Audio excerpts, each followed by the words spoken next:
Hi, everyone. My name is Sam. I'm from Brazil, and this is how I learned English in 5 months. Without expensive schools, without magic apps, and without wasting years on methods that don't work. But before I tell you how I did it, I need to tell you how I failed. Because my story does not start with success. It starts with humiliation. At 25, I was already a good software engineer. I was working at a decent company in Sao Paulo. I had experience. I knew algorithms, data structures, system design. I could talk for hours about clean code, architecture, and performance. On paper, I was ready. I had the skills. I had the portfolio. I had the ambition. What I didn't have was English. In my head, English was important, but not urgent. I thought, okay, someday I'll study seriously. Maybe I'll join a course when I have time. Maybe when I need English, I'll focus on it. I didn't realize something cruel. You don't schedule your opportunities. They appear when they want, not when you're ready. And one day, my opportunity appeared. It was a Tuesday afternoon when I got the email. A big international tech company. One of those names you see on LinkedIn and think, people like me don't work there. Had seen my GitHub and my portfolio. They liked my projects. They liked my experience. They liked my problem-solving approach. They wanted to interview me for a remote software engineer position. Salary in dollars. Work from anywhere. International team. Real impact. I remember staring at the email and feeling my heart race. This was it. The chance to change my life, my family's life, my financial reality, my future. And then I saw one line that made my stomach drop. The interview will be conducted in English. I read that sentence 3 times. My first thought was denial. Maybe it won't be that hard. Maybe they'll speak slowly. Maybe I can answer in basic English and it'll be fine. I had studied English in school like almost everyone. I knew some words, some verbs, random phrases like, how are you, and my name is. I could recognize a lot of things when I read. So I convinced myself, I'll survive. I'm smart. I'll improvise. That was my first big mistake. I prepared technically for the interview. I reviewed algorithms. I solved problems on LeetCode. I read about the company's tech stack. I imagined complex questions about scalability, architecture, security. But I didn't prepare my English. Not seriously. Not like something that could destroy everything. I told myself the same lie many people tell themselves. If I know the content, language won't be a big problem. I was wrong. The day of the interview came. My hands were sweaty. My heart was beating fast. I checked my internet connection 5 times. I tested my microphone. I fixed my hair. I closed all unnecessary tabs. I opened the video call link. The screen turned on. There he was, a man in his mid-30s, friendly face, glasses, smiling professionally. "Hi, can you hear me?" he said. That simple sentence felt like a punch. His English was fast, natural, fluid. My brain recognized the words, but they came like a wave and I was standing with no balance. Yeah, yes, I can hear you, I replied, already feeling the pressure. Great. Nice to meet you, Sam. My name is David. I'm a senior engineer here. Today I'd like to talk about your experience, your projects, and then we'll move to a small technical discussion. Sounds good? In my mind, everything exploded at once. Nice to meet you. Experience. Projects. Discussion. Sounds good? What do I answer? I knew the answer in Portuguese, but in English, it was like my mouth forgot how to move. Yes, is good. Very nice, and to meet you too, I said. My accent came out heavy, my voice shaky. I felt like a child pretending to be an adult. Perfect. he said. Let's start with something simple. Could you tell me about your background and how you got into software engineering? A simple question. I had told this story 100 times, in Portuguese. I knew exactly how to explain my journey. But at that moment, my brain went blank. Ah, yes, sure, I started. I, I am, I have 25 years old. I work with software for, uh, 5 years. I started in university. I, I like very much code, and I, I, uh, I could hear myself, and it sounded horrible. Broken grammar, long pauses, searching for words that weren't there. I saw David's face on the screen. He was polite, but I saw the subtle change in his eyes. That was the moment I understood something. It doesn't matter how smart you are if you can't transfer your thoughts into the language of the person in front of you. He tried to help. That's great, he said. So you've been working with software for about 5 years. What kind of projects have you been involved in recently? Maybe you can tell me about a project you're particularly proud of. This was my area. I had built complex systems. I had optimized processes.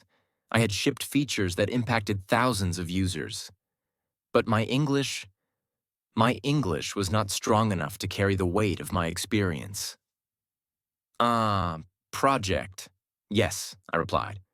I, I working now in a project for internal system of company is a system for controlling. No, for manage employees and I do backend part with Node and post Postgre Postgres and ah we use microservices and ah I I responsible for deploy and tests. I was trying to climb a mountain with broken legs. Technically, I wasn't wrong, but I was slow, insecure, limited. He nodded, but the energy had already dropped. I felt it. I felt the opportunity slipping away in every broken sentence. Then came the question that destroyed me. Okay, that's interesting, he said. Let's talk a little bit about problem solving. Could you describe a situation where you faced a difficult technical challenge and how you solved it? I had so many examples. I just couldn't express them. Yes, difficult challenge. In one project, we have a problem with performance. The system is very slow, and I need to make more fast. So I change the structure of database, and I I use cache and and improve some queries, and then is more fast. I heard myself, and I wanted to disappear. I knew the words bottleneck, latency, index optimization, query refactoring. But in the heat of the moment, under pressure, my vocabulary collapsed. I wasn't just speaking bad English. I was betraying my own experience. Then came the small technical discussion. Nothing impossible. Nothing I couldn't solve. In Portuguese. But in English, my brain was operating at 30% capacity. He asked, "Could you walk me through how you would design a simple API for a task management system? Just high level, don't worry about the details." I understood the question. I knew exactly what to say. But my English turned a clear answer into a broken mess.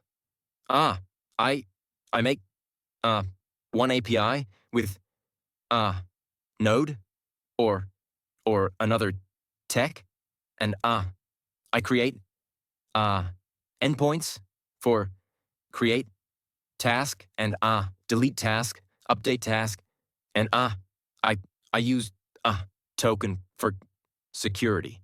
and I put in Docker and used some monitoring. I saw him trying to interpret what I was saying, trying to fill the gaps. It wasn't that I didn't know. It was that I couldn't show what I knew. There is a special kind of pain in watching your own intelligence die between your thoughts and your tongue. At the end, he smiled politely. Thank you, Sam. It was great talking to you. We'll review everything and get back to you soon, okay? Okay, thank you very much for opportunity, I replied. The call ended. The screen went black. Silence. I didn't cry. Not immediately. At first, I just sat there, staring at my reflection on the dark monitor. I replayed every sentence, every mistake, every pause. I imagined how different the interview would have been if it had been in Portuguese. In my language, I am articulate. I am fast. I am confident. In English, I was reduced to a basic version of myself, a caricature. That night, I received the email. They liked my portfolio. They appreciated the time, but they wouldn't move forward with my application. No feedback about my code, no comment on my experience. Just a polite, cold no. I knew why. I didn't need them to say it. I hadn't failed the interview because I didn't know how to code.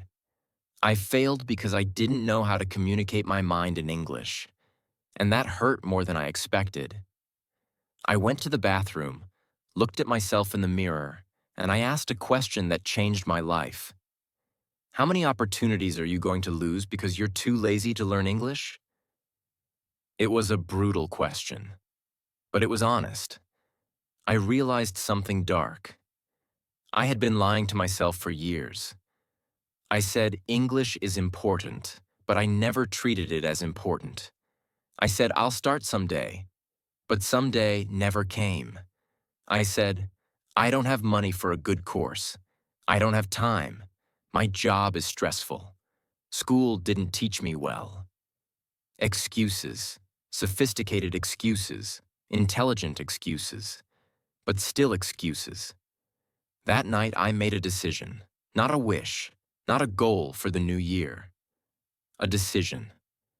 In 5 months, I would become a different person in English. Not perfect, not native, but functional.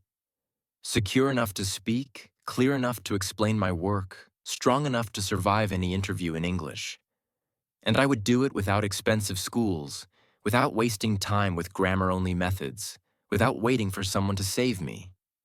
I would become my own teacher. I wrote one sentence in my notebook. In 5 months, I will speak English well enough to never lose an opportunity like this again. Then I underlined it 3 times. That was the beginning. Part 2. I made a survival sentence list. You've probably heard people say, start with vocabulary. Learn the most common 1,000 words. Study grammar rules. I didn't start with that. I was angry. I didn't want school English. I wanted survival English. I wanted the kind of English that would have saved me in that interview. The kind of sentences that I would actually use in my real professional life. So the first thing I did was create what I now call my survival sentence list. Not words, not random phrases, sentences. Real sentences that I knew I would need. Here was my rule. If I can imagine myself saying it in a real situation, it belongs on the list. If I can't, it's useless. For now. I asked myself, if I could go back to that interview, what sentences would I need? I started writing in Portuguese first. Then I translated them carefully into English. I didn't use Google Translate blindly. I looked up each word, checked examples, adjusted the structure. They became, I've been working with software development for 5 years. I specialize in back-end development, especially with Node and relational databases.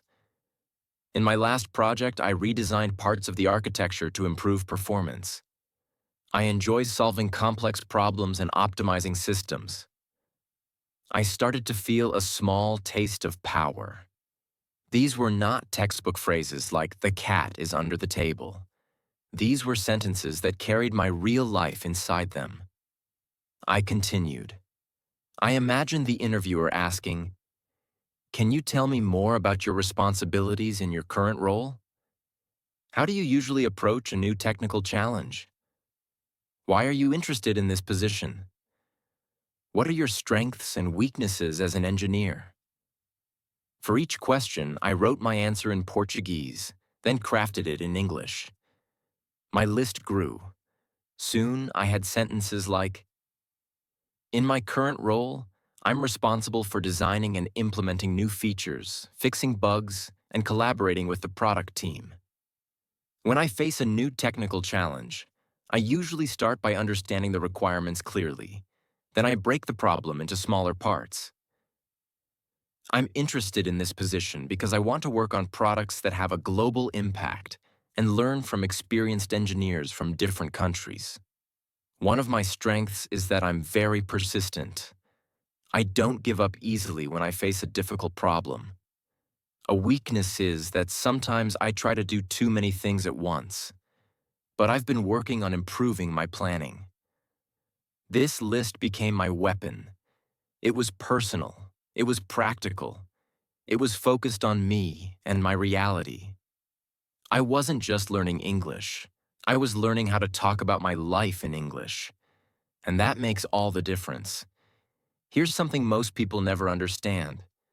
You don't need all of English to start using English. You need your English, the part of English that overlaps with your world. If you are a programmer, your survival list will be technical and professional. If you are a nurse, your survival list will be full of medical and patient-related sentences. If you are a designer, your list will be about feedback, aesthetics, user experience. But the principle is the same. Stop trying to learn the entire language. Start learning the part of the language that will immediately change your life. My survival sentence list became my bridge between who I was in Portuguese and who I needed to be in English.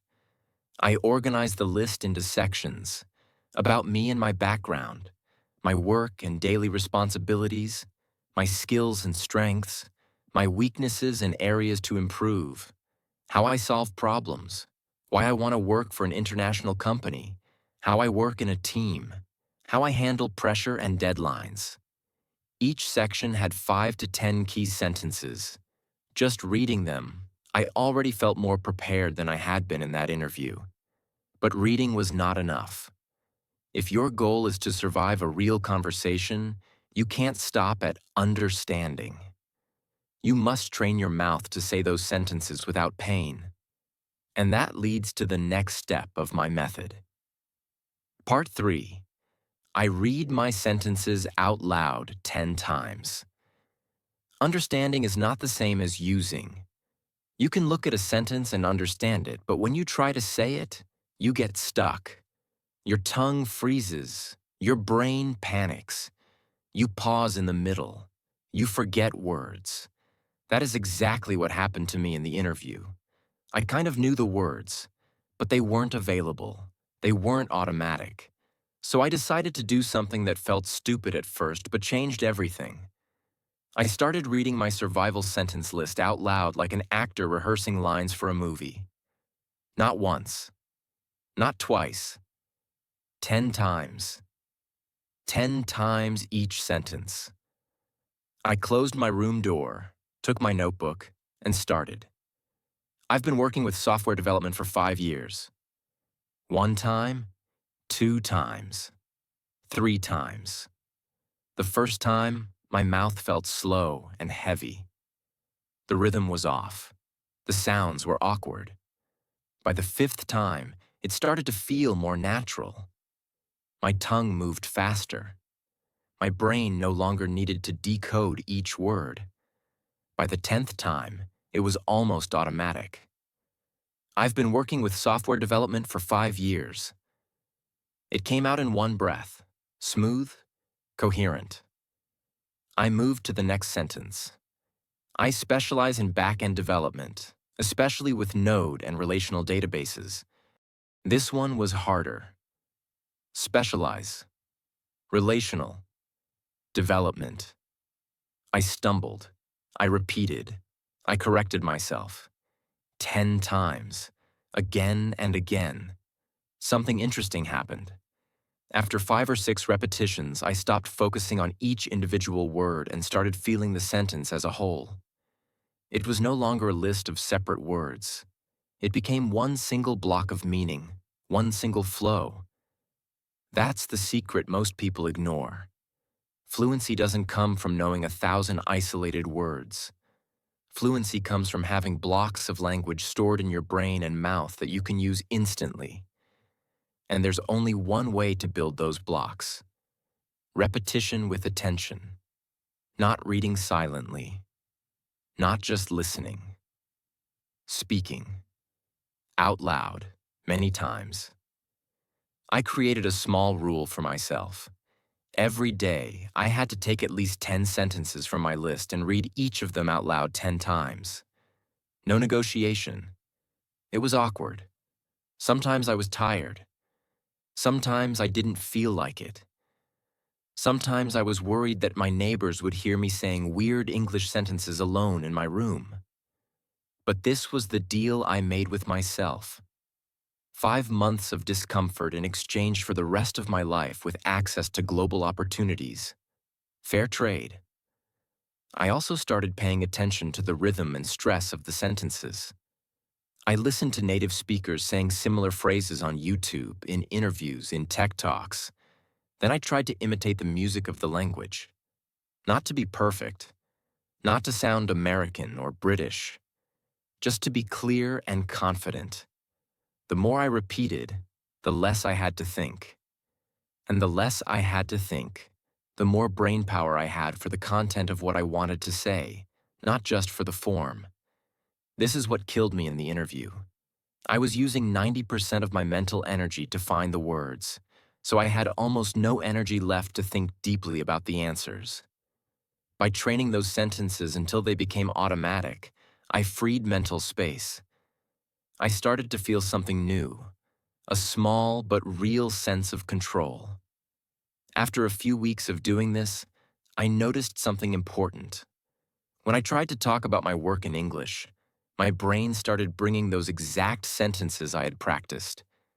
It was like they were waiting in a folder inside my mind, ready to be used. And here's what's powerful. Once you have a solid base of sentences, you can start to modify them in real time. For example, from I specialize in back-end development, especially with Node and relational databases. I could easily adapt to I specialize in front-end development, especially with React and TypeScript. Or I specialize in mobile development, especially with React Native. Why? Because the structure was already there. From I've been working with software development for 5 years. I could say, I've been working with data engineering for 3 years. I've been working with machine learning for 2 years. I've been working remotely for 1 year. Same skeleton, different content. That's why sentence training is so powerful. It gives you templates you can reuse endlessly.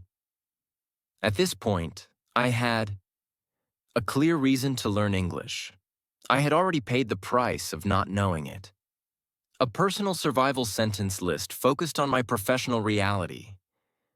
A daily habit of reading those sentences out loud 10 times each.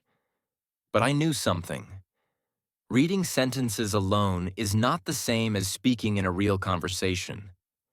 In a conversation, there is pressure, there are interruptions, there is fear, there are unexpected questions. So the next step of my journey was to bring that pressure into my training.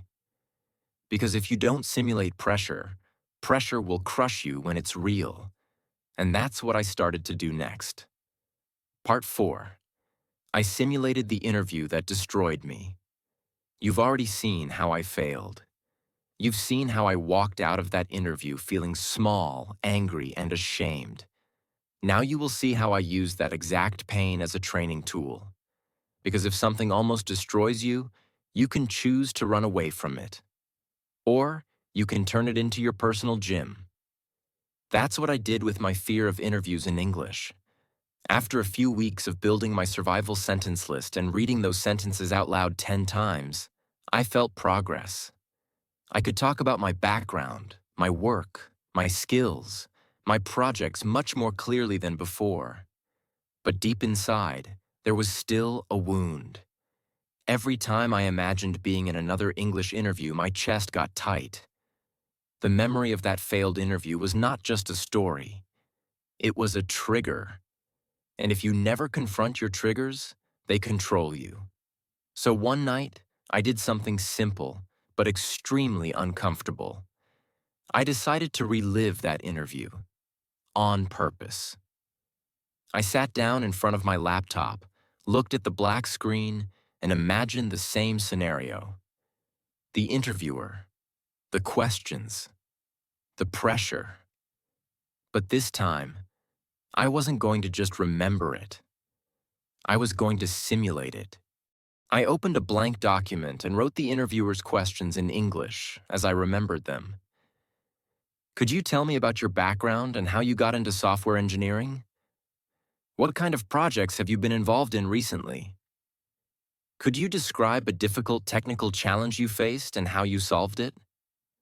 How would you design a simple API for a task management system? Why are you interested in working with our company? Then I took my survival sentence list and used it to build strong, clear answers to each question. I wrote the answers in English. I didn't rush. I crafted them. I paid attention to the verbs, the structure, the clarity. For example, for the first question, I wrote something like, I've been working with software development for 5 years. I started studying programming at university, and I quickly realized that I enjoyed solving logical problems and building things that people can actually use. Since then, I've worked mainly as a back-end developer, focusing on APIs, performance, and system reliability. Then I moved to the next questions, writing complete answers, almost like a mini-script.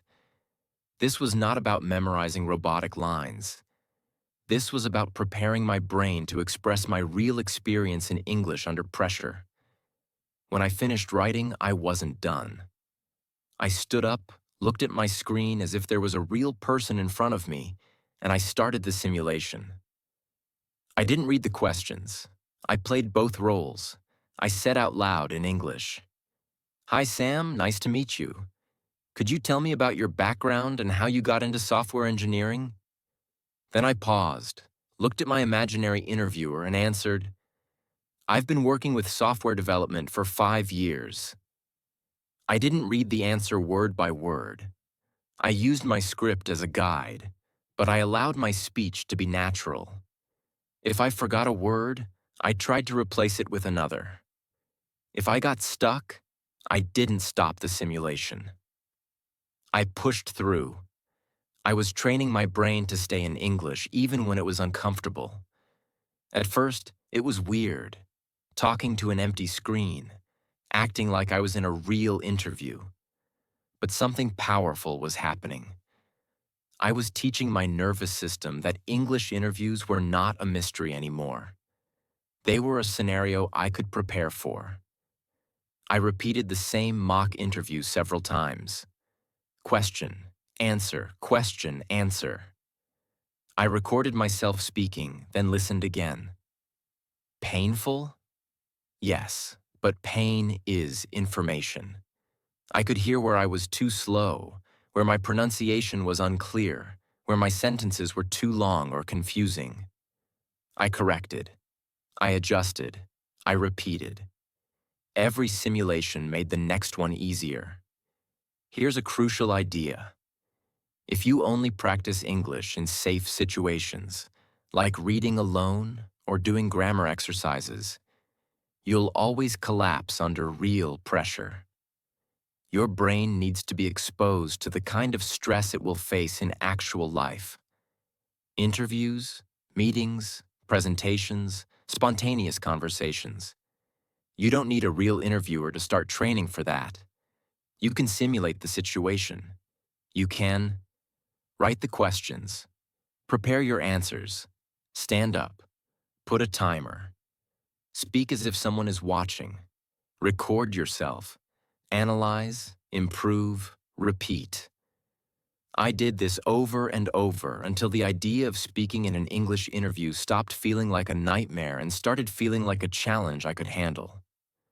The fear didn't disappear completely, but it stopped dominating me. After about 6 weeks of this process, something surprising happened. In the middle of one of my mock interviews, I noticed that I was no longer translating from Portuguese in my head. I was just speaking, not perfectly, not like a native, but directly. That was new. It was a sign that my brain was starting to accept English as a natural channel of expression, not a foreign system that needed translation every second. And that's when I realized I was ready for the next level of training. I had to leave the safe territory of talking only about myself and my prepared answers. I had to face something more chaotic, more alive, more unpredictable. Real stories, real context, real language in action. That's when I discovered a technique that changed everything. Part 5. I read simple stories out loud 10 times. Up to this point, my English training was heavily centered around me. My sentences, my interviews, my answers. That was good. It made my English immediately useful. But I knew something. If I wanted to truly grow, I couldn't live only inside my own context. I needed input, rich, understandable input, not random words, not boring textbook dialogues. I needed stories. Why stories? Because stories are how your brain naturally organizes information. You remember stories. You feel stories. You follow stories. Stories force your brain to process. Time, past, present, future. Cause and effect. Emotions. Descriptions. Dialogue. Real-life situations. In other words, stories are compact training environments for real communication. So I made a new rule for my 5-month plan. Every day, I would read at least one short story in English that was slightly below my maximum level, and I would read it out loud 10 times. There are many places to find short stories in English. Graded readers, blogs, simplified books, apps, etc. I didn't start with Shakespeare. I didn't start with advanced literature. I started with simple, clear stories that I could understand at least 70–80% without a dictionary. That was my target. Not too easy, not too hard. One of the first stories I read was about a young man who moved to another country for work and struggled to adapt. The story had simple sentences like, he arrived in a new city with only one suitcase. He didn't know anyone, and he felt very lonely at first. Every day, he went to work and tried to learn something new. He made mistakes, but he refused to give up. It wasn't complex, but it was real enough to keep my mind engaged. The first time I read it out loud, I stumbled over some words. My rhythm was broken. I was still thinking too much about each sentence. By the third time, I started to predict the next phrase. My mouth moved more naturally. By the fifth time, I was reading with feeling. Not just saying words, but telling the story. By the 10th time, the story felt like mine. This technique looks simple, almost too simple. But here's what was happening under the surface. 1. I was training pronunciation and rhythm. English has its own music. The more I read out loud, the more my tongue learned that music. 2. I was absorbing grammar without memorizing rules. I saw how verbs were used in real sentences. I saw how questions were formed, how descriptions worked, how dialogue flowed. 3. I was expanding my vocabulary inside context. New words weren't just random items on a list. They were connected to characters, actions, emotions. That made them stick. 4. I was building mental chunks of language. Phrases like refused to give up or felt very lonely at first became part of my mental library. Later, I could use them when talking about my own life. 5. I was training stamina. Reading out loud for 10 repetitions is mentally and physically demanding. It made my attention stronger. To make this even more powerful, I added a small twist. After reading the story out loud 10 times, I closed the text and tried to retell the story in my own words. At first, it was messy. I forgot details. I struggled to find some words, but that was the point. I wasn't trying to repeat it perfectly. I was trying to use what I had just absorbed. Something like, so the story is about a man who goes to a new city for work. He doesn't know anyone and he feels lonely, but every day he tries to learn something new and he doesn't give up. This forced my brain to remember structure, rebuild sentences, connect ideas, stay in English. It was like lifting weights for my speaking ability. After a few weeks of daily story reading and retelling, I noticed something remarkable. When I spoke about my own life, my language became richer. New expressions started to appear naturally. Words and structures from the stories mixed with my survival sentence list and my interview simulations. My English stopped sounding like a set of disconnected blocks and started feeling like a fluent flow. I was still making mistakes, but now my mistakes were on top of a much stronger foundation. My confidence grew. Not because I believed a motivational quote, but because I could feel in my mouth and mind that I was truly improving. At this point, my routine looked something like this. Survival sentences about my work and interviews out loud. Story reading out loud 10 times. Retelling the story in my own words. Mock interview simulations with typical questions. I wasn't paying expensive teachers. I wasn't sitting in a classroom hoping someone would magically fix my English. I was my own training system. But there was still one big weakness. I was doing everything alone. I needed to expose my English to other humans, to real reactions, to real confusion, to real time pressure. I needed to feel the discomfort of speaking with people who would not slow down for me just because I was a learner. And that leads us to the next crucial step of my 5-month transformation. Part 6. I turned listening into a daily ritual. You already know how important speaking practice is. But here's a truth that many learners try to avoid. You will never speak well if your listening is weak. In my failed interview, I didn't only struggle to speak, I also struggled to listen. The interviewer's questions felt fast. My brain took too long to decode them. By the time I understood the question, my anxiety was already too high to build a good answer. So I made a decision.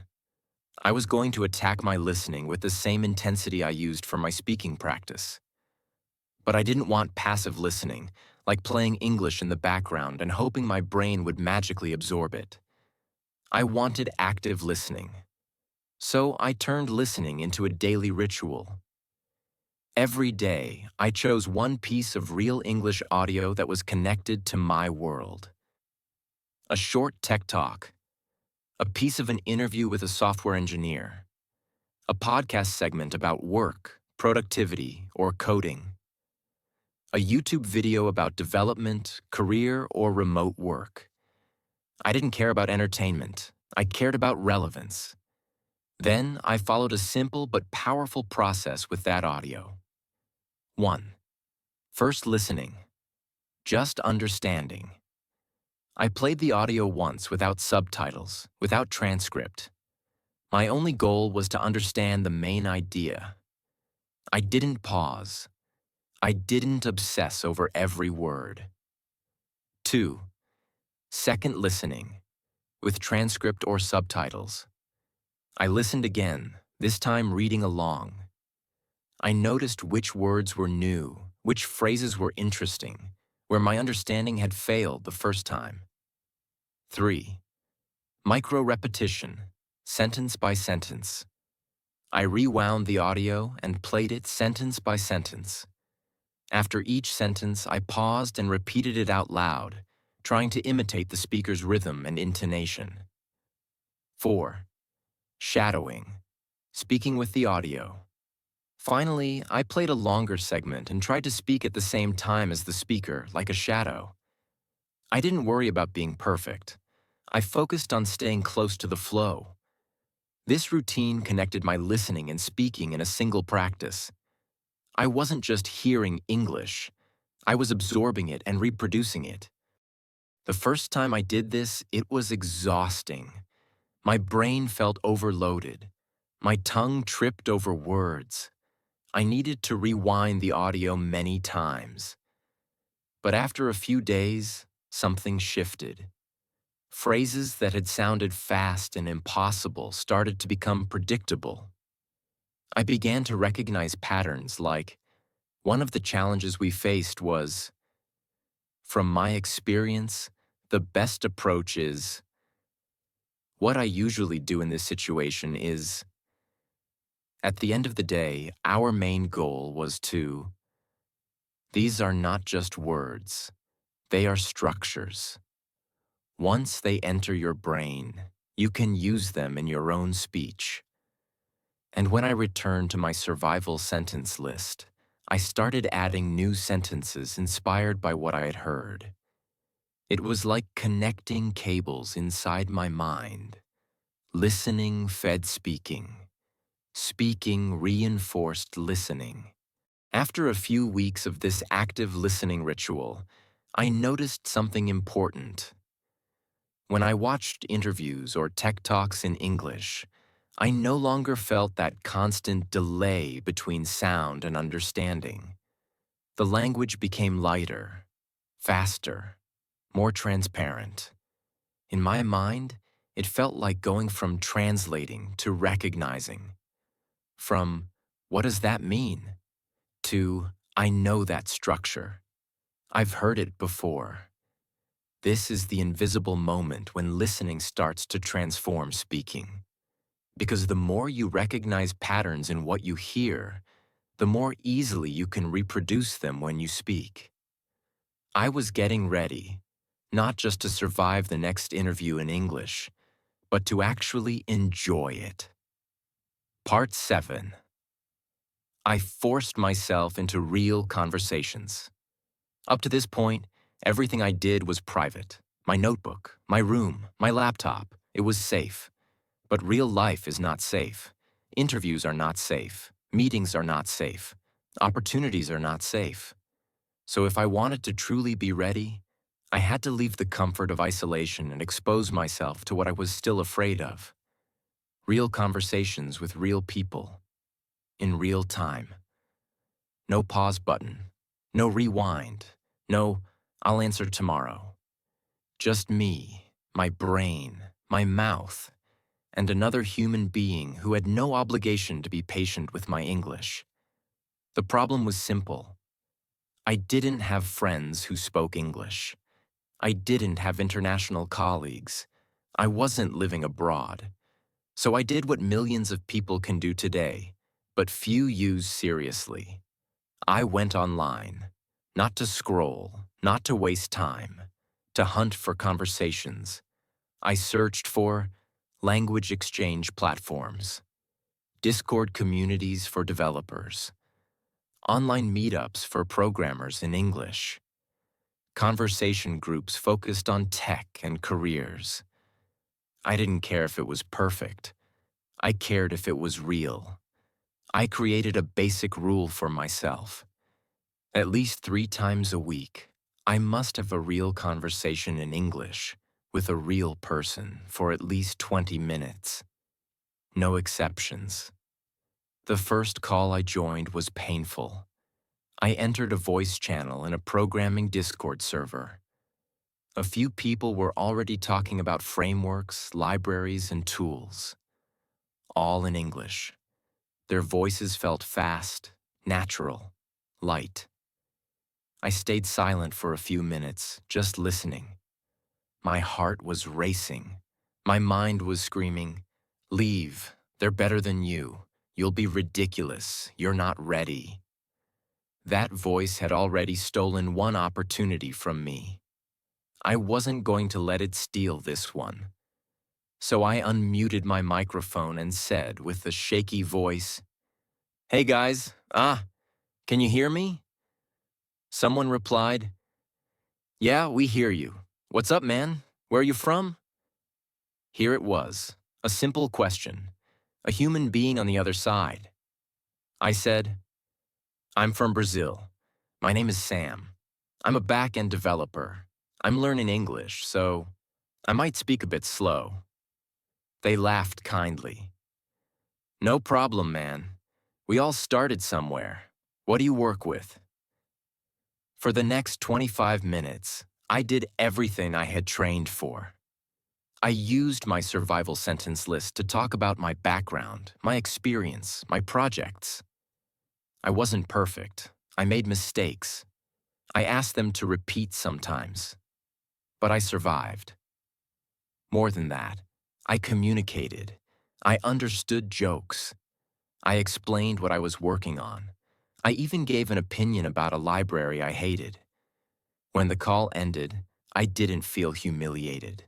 I felt alive. It was the opposite of my first interview experience. This time, my English had carried my ideas.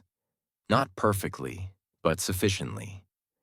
And that sufficiently was a victory. From that day on, real conversations became a non-negotiable part of my routine.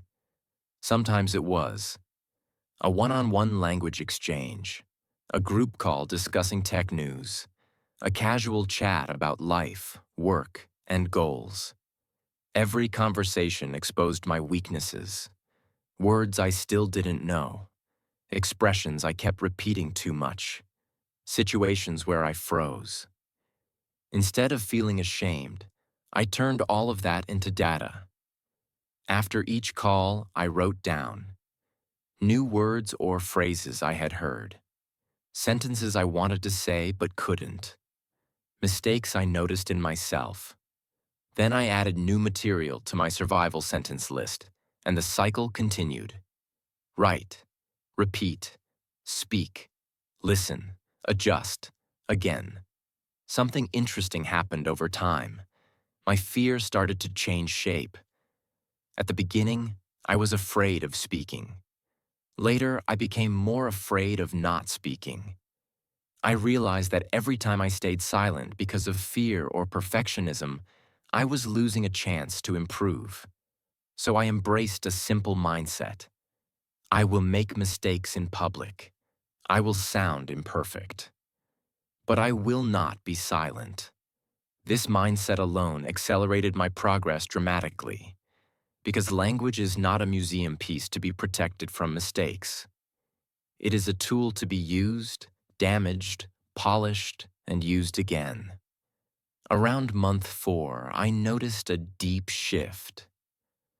When I joined a call in English, I was no longer the Brazilian guy who can barely speak. I had become the Brazilian back-end developer who sometimes makes mistakes, but communicates clearly and knows what he's talking about. The label changed. Outside, and more importantly, inside.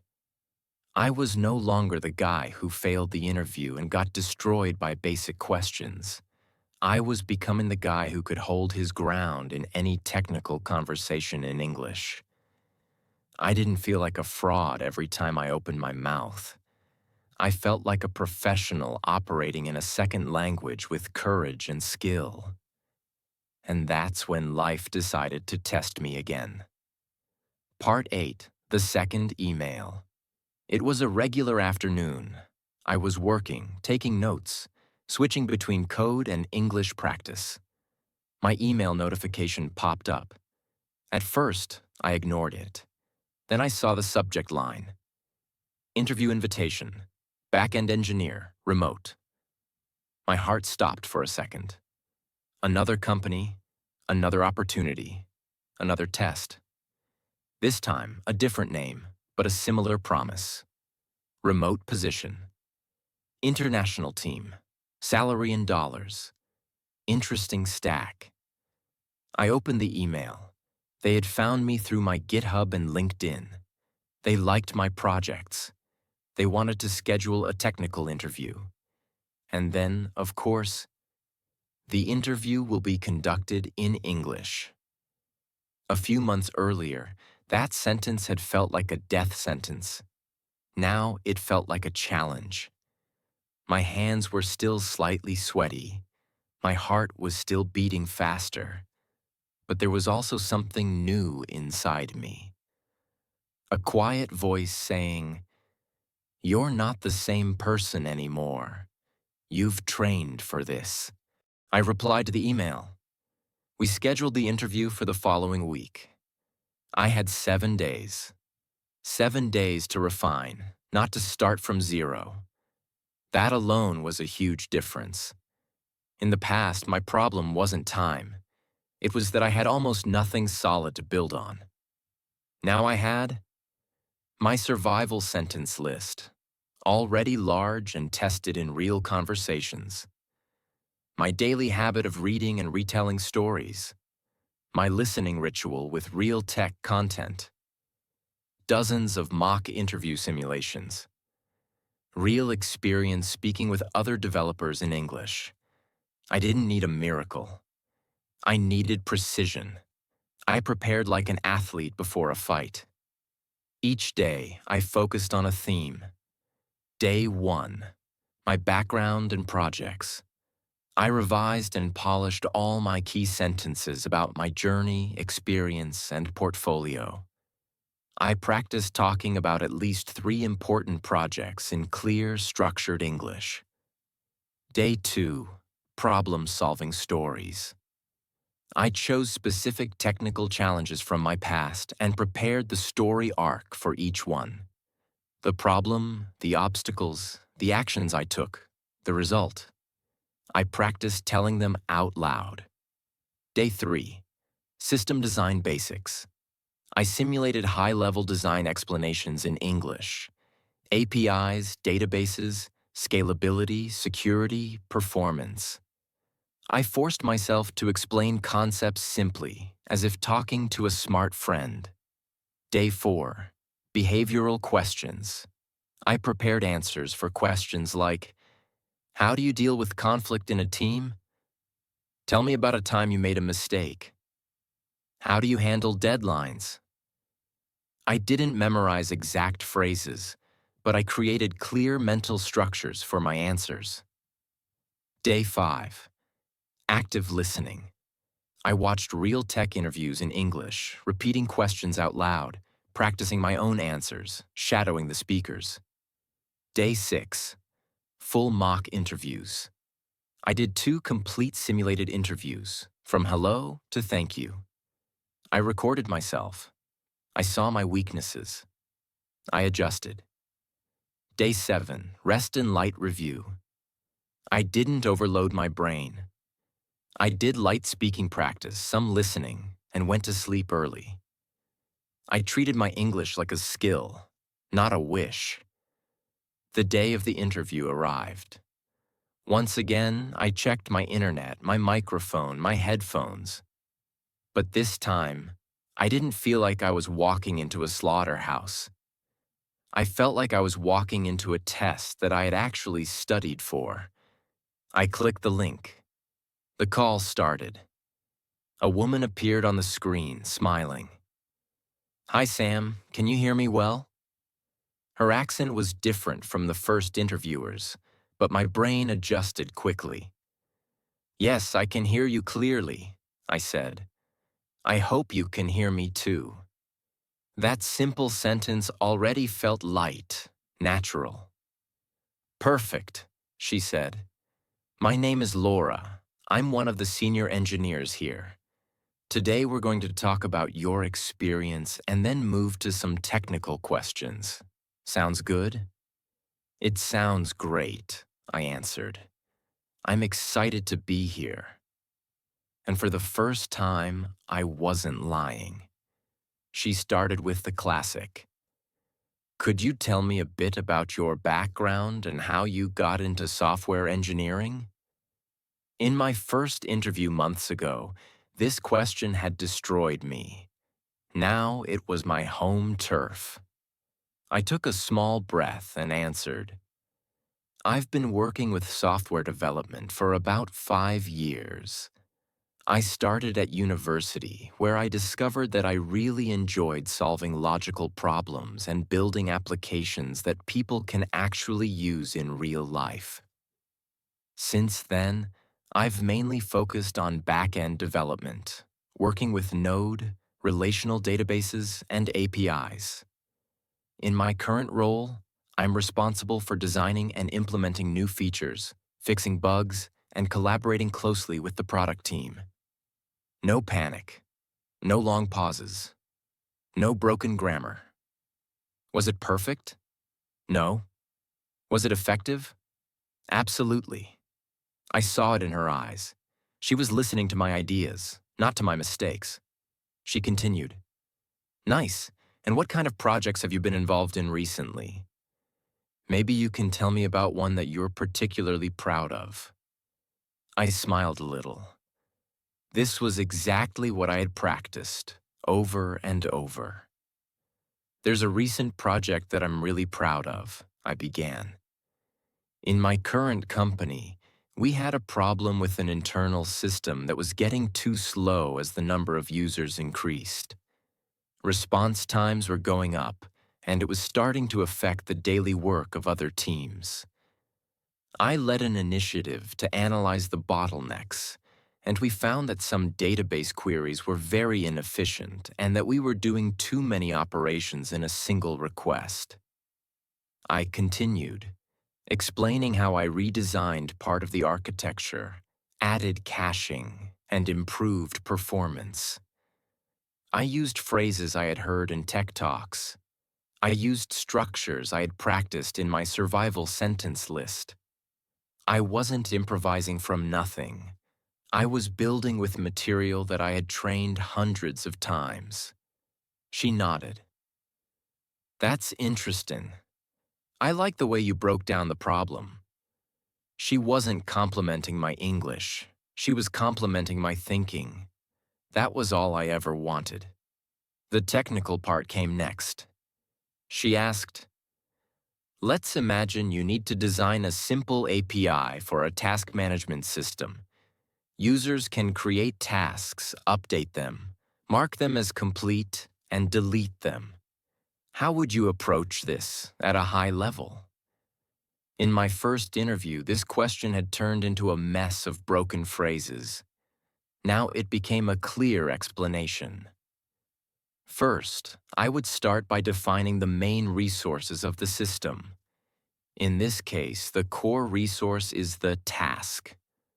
We'd probably have basic fields like ID, title, description, status, and timestamps.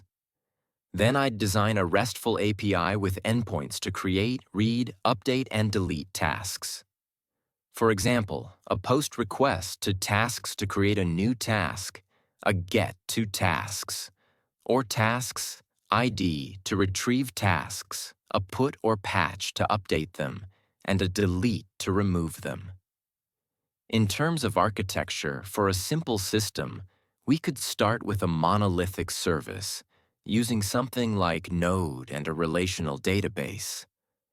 But I'd still try to separate concerns in the code, keeping business logic away from controllers.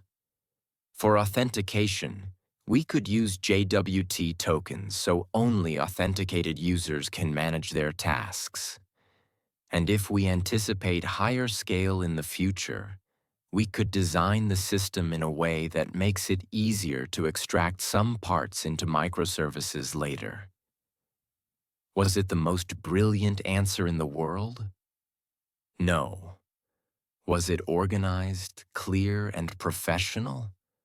Yes, more importantly, I didn't have to fight my English to say it. My English was cooperating. She moved to some follow-up questions. She asked about how I handle disagreements in a team, how I deal with deadlines and pressure, a time I made a mistake, and what I learned from it. Each answer I gave was built on the same foundation: prepared structures, real stories, calm breathing, every conversation I had had in English before, every story I read out loud, every listening session, every mock interview. They were all in the room with me like invisible allies. At the end of the interview, she smiled. "Thank you, Sam. I really enjoyed our conversation. Your technical background is solid, and I like the way you explain your decisions. We'll discuss this internally and get back to you soon, okay?" "Thank you, Laura," I replied. "I appreciate the opportunity and the time. It was a really good experience." The call ended. This time, there was no heavy, dark silence. There was a quiet, powerful feeling. I had shown who I was. No language barrier had hidden my mind. No fear had shut my mouth. Whatever the result, I knew I had done my part. Part 9. The answer that changed my life. 2 days later, I received the email. My heart accelerated as I opened it. There it was. "We are happy to inform you that we would like to move forward with an offer for the back-end engineer position." I read that line 3 times. My mind flashed back to the first interview I had failed, to the humiliation, to the mirror, to the sentence I wrote that night. "In 5 months, I will speak English well enough to never lose an opportunity like this again." I had done it. Not perfectly, not magically, not by paying a fortune to a school. I had built myself into the kind of person who could stand in front of an international interviewer and be understood. Not as the guy who is trying, but as the professional we want on our team. My salary went up. My work switched to remote. My daily meetings were in English. My code reviews, documentation, chats, all in English. I was now living inside the language that had once rejected me. But the real victory was not the job. The real victory was what I had to become to get that job. I had become someone who doesn't run from discomfort. Someone who uses humiliation as fuel. Someone who doesn't wait for perfect conditions to start. Someone who can rebuild himself in another language using discipline, not excuses. And I did it in 5 months. 5 months of sentence lists, repetition, stories, listening, mock interviews, real conversations. Not always motivated, not always confident, but always moving. Part 10. What I would tell you now. If you're listening to this, you might be where I was. You might be. Good at what you do in your native language. Full of potential. Hungry for better opportunities. But English is standing between you and the life you want. Maybe you've already felt that pain. A job you couldn't get, a promotion you didn't receive, a meeting where you stayed silent because you were afraid to speak. You can react in 2 ways. You can say, "Life is unfair. School didn't teach me well. I don't have money for a good course," and stay where you are.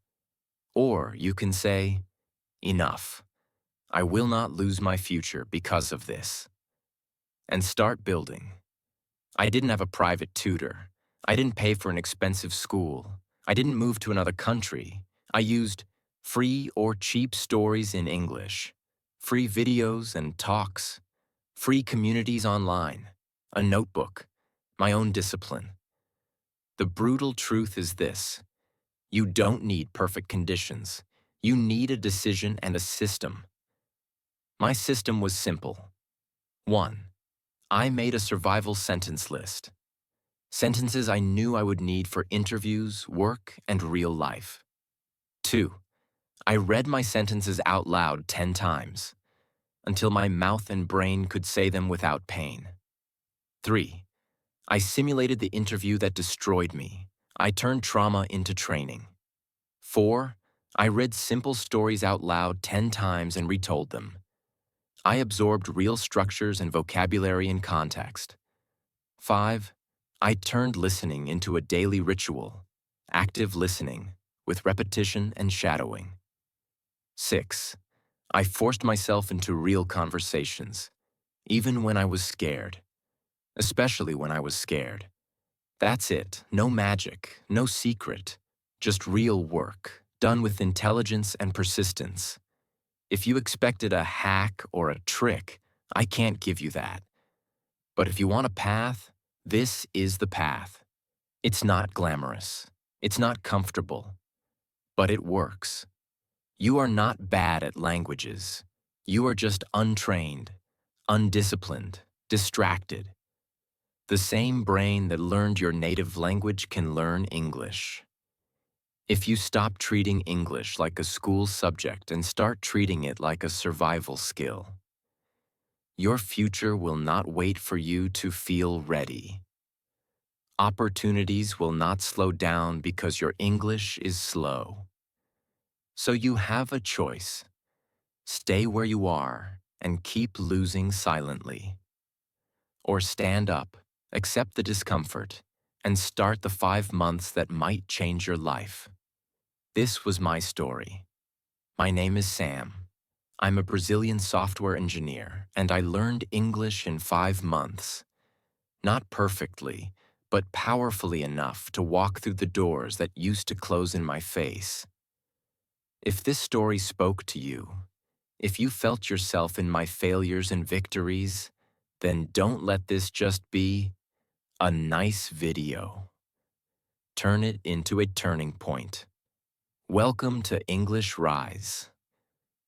If you want more deep, introspective, and practical content to build your English and your mind at the same time, consider subscribing to the channel. Because this is not just about language. It's about who you are becoming in the process of learning it. Thank you for listening.